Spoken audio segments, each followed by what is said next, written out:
आया हो, क्या तुम मेरा साथ देने के लिए तैयार है? तो फिर सुन लो, तुम अगर साथ देने का वादा करो, अच्छे अच्छे दलालों की वाट लगाने के लिए मैं आया हूं।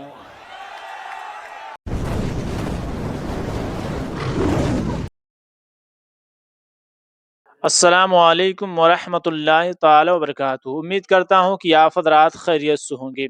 मेरे भाई, आज मैं आपके सामने जो है AIMIM के बड़े नेता जिनका नाम इम्तियाज़ जलील है, उनकी एक वीडियो लेकर के हाजिर हुआ हूँ। आपको मालूम है कि इस वक्त जो है बिहार के अंदर इलेक्शन का दौर चल रहा है और जो है AIMIM के तमाम तर नेता जो है बिहार के अंदर मौजूद हैं और वो अपनी रैली में मशगूल हैं।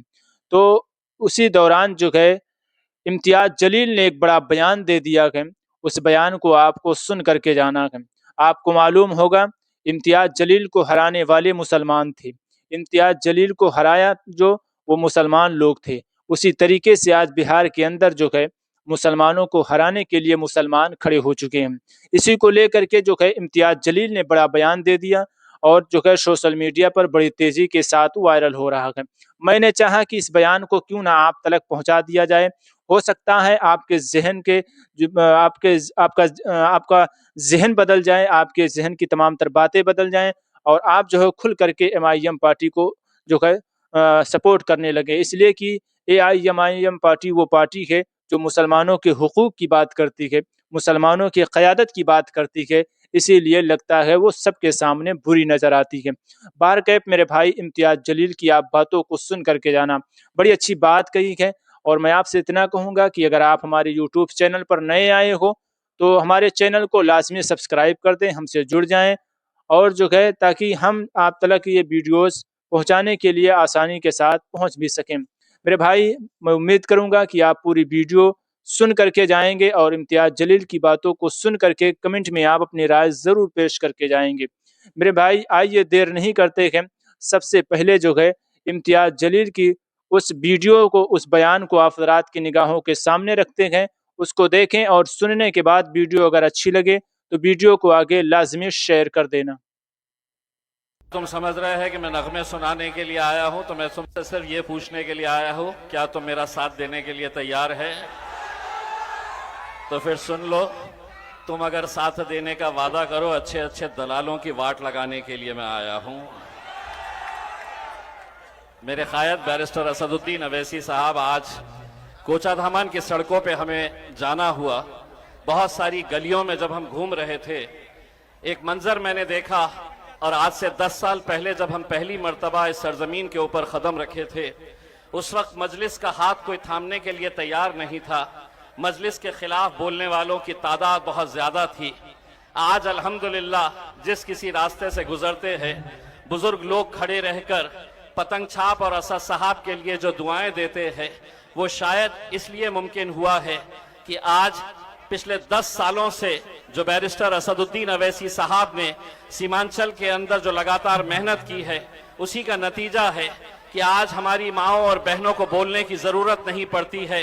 वो खुद हमें देखकर कहती है कि इस बार भी हम पतंग छाप के ऊपर ही मोहर लगाने वाले हैं। इसमें अल्हम्दुलिल्लाह ये इस वजह से मुमकिन हुआ है मेरे भाइयों कि आज जो मुल्क के हालात है उसको आप बखूबी जानते हैं। सीमांचल बिहार का एक हिस्सा है। ये अगर पूरे हिंदुस्तान को अगर किसी ने बताया है और ये बताया है कि सीमांचल के अंदर भी रहने वाले लोग इंसान है, कोई जानवर नहीं रहते हैं वहां पर, क्योंकि आज से 10 साल पहले जब हम यहां पर आए थे तो इस इलाके की हालत क्या थी हम अच्छी तरह से समझ सकते हैं। लेकिन लगातार 10 सालों तक बैरिस्टर असदुद्दीन अवैसी साहब ने हिंदुस्तान के सबसे बड़ी अजीम, सबसे बड़ी टेंपल ऑफ डेमोक्रेसी लोकसभा के अंदर, पार्लियामेंट के अंदर उन्होंने इस इलाके की बदहाली के बार बार जिक्र किया और मजबूरन हुकूमत चाहे कोई भी हो, हर एक को यह दखल लेना पड़ा कि हाँ, हिंदुस्तान के अंदर एक बिहार नाम का राज्य है और उस राज्य के अंदर सीमांचल एक इलाका है जहां पर कोई तरक्की नहीं थी।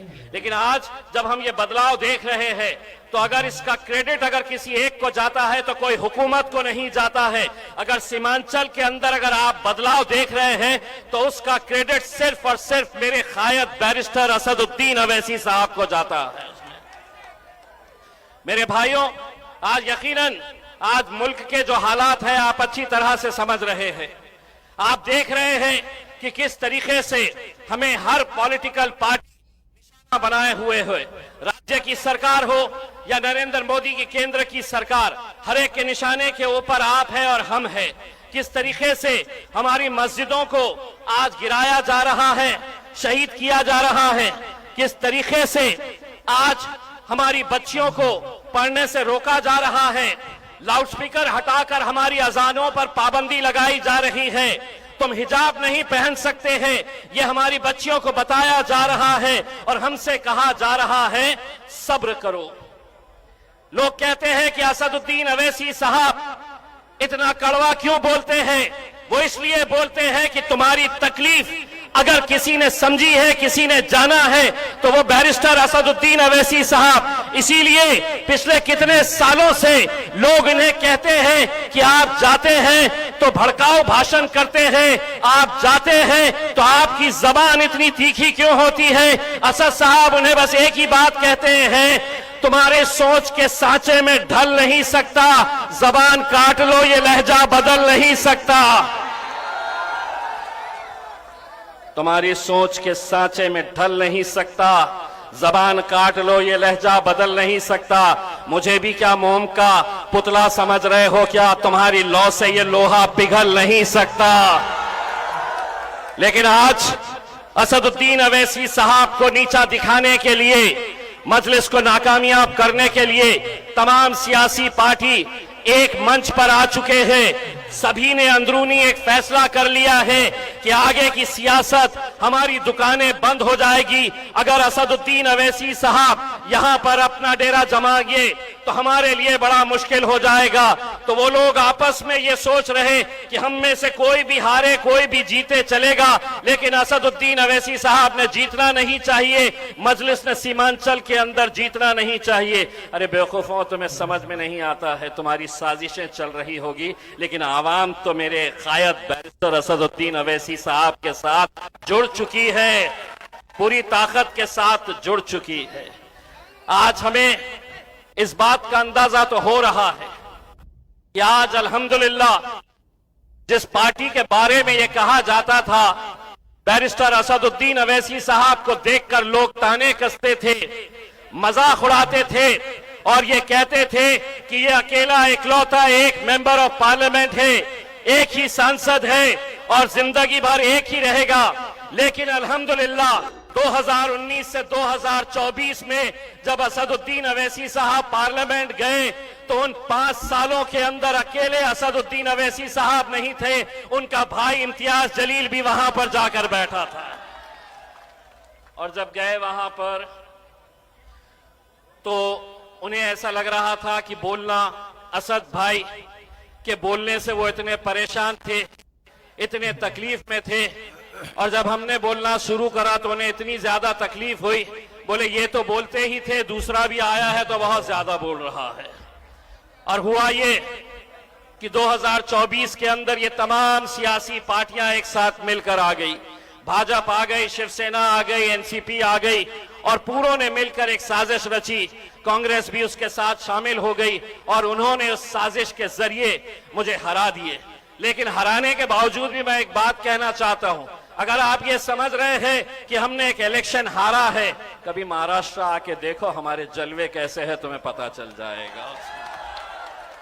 एक जलवा तो हमने पहले भी दिखा चुके थे, जब हमारे नबी करीम सल्लल्लाहु अलैहि वसल्लम के खिलाफ गुस्ताखी की, लोग हमको गालियां दे रहे थे, हमने सुना, पार्टी को गालियां दे रहे थे, हमने सुना। लेकिन जब हद ये हो गई कि हमारे नबी करीम सल्लल्लाहु अलैहि वसल्लम